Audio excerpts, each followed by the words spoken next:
구독과 좋아요는 사랑입니다. 여러분 반갑습니다. 서목사의 말씀 창고의 서목사입니다. 오늘도 시청해 주셔서 감사합니다. 오늘은 고린도전서 11장 27절에서 34절 말씀입니다.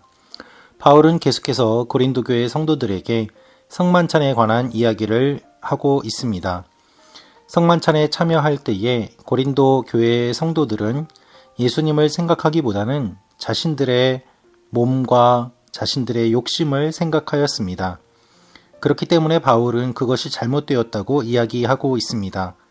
성만찬의 신학적인 의미를 바울이 설명하고 있지만 사실 신학적인 의미보다는 그들이 어떠한 태도로 성만찬에 참여하는가, 바울은 그것에 대해서 더욱더 강조하며 이야기를 하고 있습니다.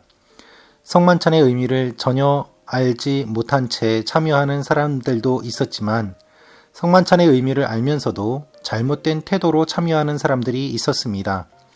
성만찬을 두고 많은 사람들이 자신들의 욕심과 자신들의 이익에 따라서 서로 다투며 싸우고 또한 갈등을 일으키는 그러한 모습들 가운데 사실 의미는 알면서도 행동이 그것에 따르지 않는 그와 같은 일들도 많이 있었던 것입니다.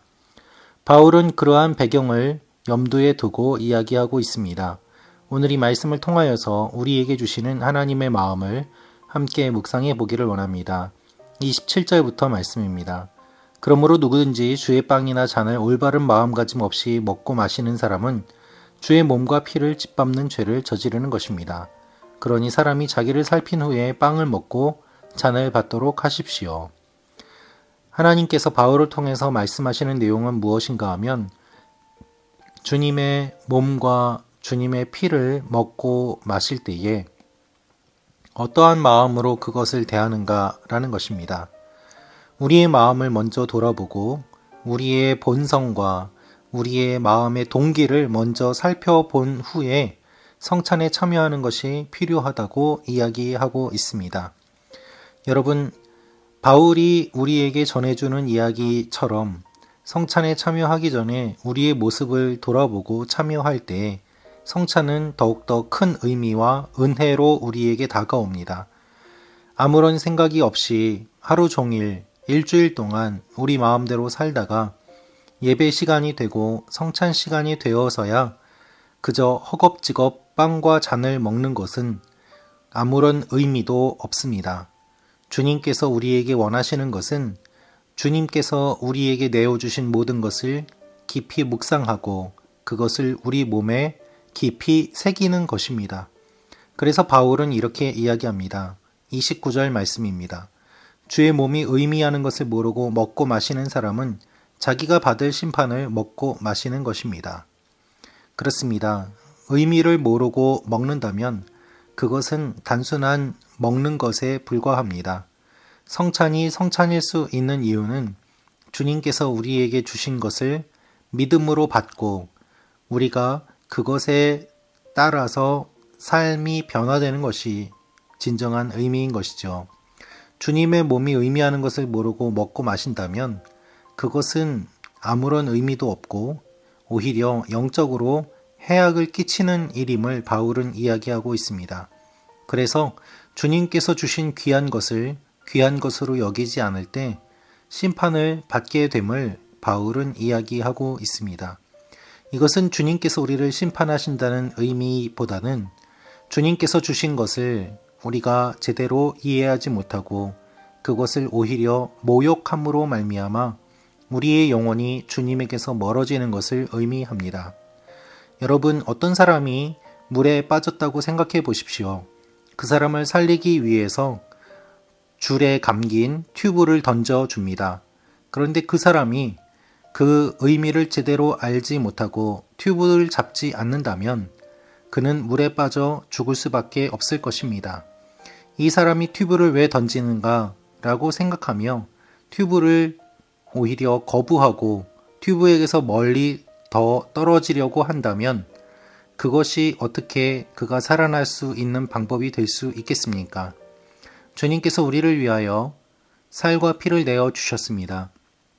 그것을 믿음으로 받아들이고 또한 우리 몸에 새길 때에 주님이 우리 안에 거하고 우리가 주님 안에 거하게 됩니다. 그런데 이 성찬을 그렇게 받아들이지 않고 오히려 성찬을 모욕한다면 주님께서 어떻게 우리 가운데 거하실 수 있겠습니까? 그래서 심판을 스스로 불러오게 되고 그 심판을 먹고 마시는 것이 된다고 바울은 이야기하고 있습니다.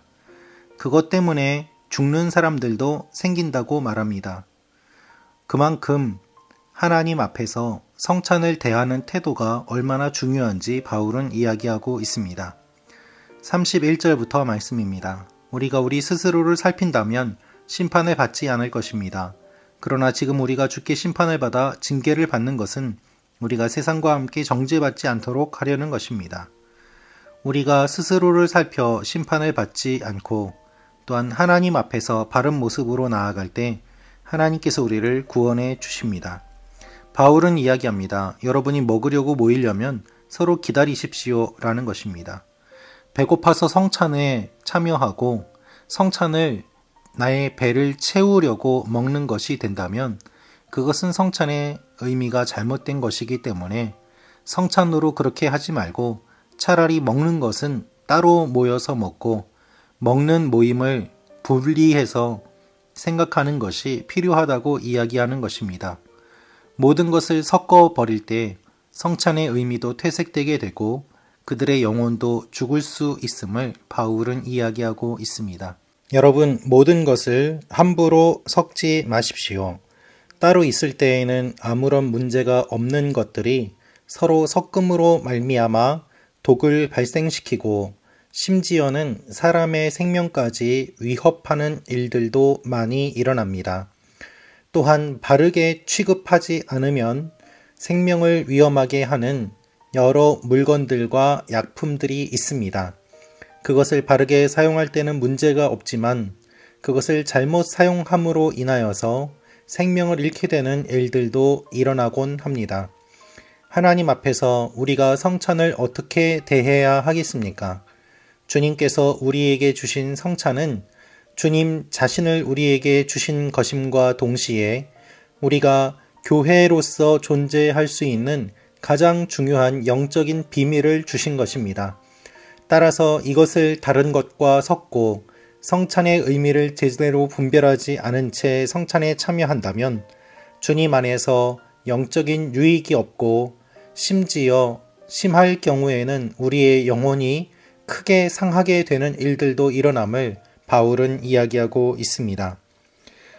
우리가 먹는 것과 성찬을 구분하며 우리의 욕심을 채우기 위해 성찬에 참여하는 것이 아니라 주님께서 우리에게 주신 그 원래의 의미를 기억하며 주님의 은혜를 사모하며 성찬에 참여하는 여러분과 제가 되기를 기도합니다. 주님의 성찬을 깊이 묵상함으로 말미암아 하나님의 은혜가 우리 가운데 계속해서 흘러넘치고 주님의 몸된 교회로서 계속해서 존재할 수 있게 될 것입니다.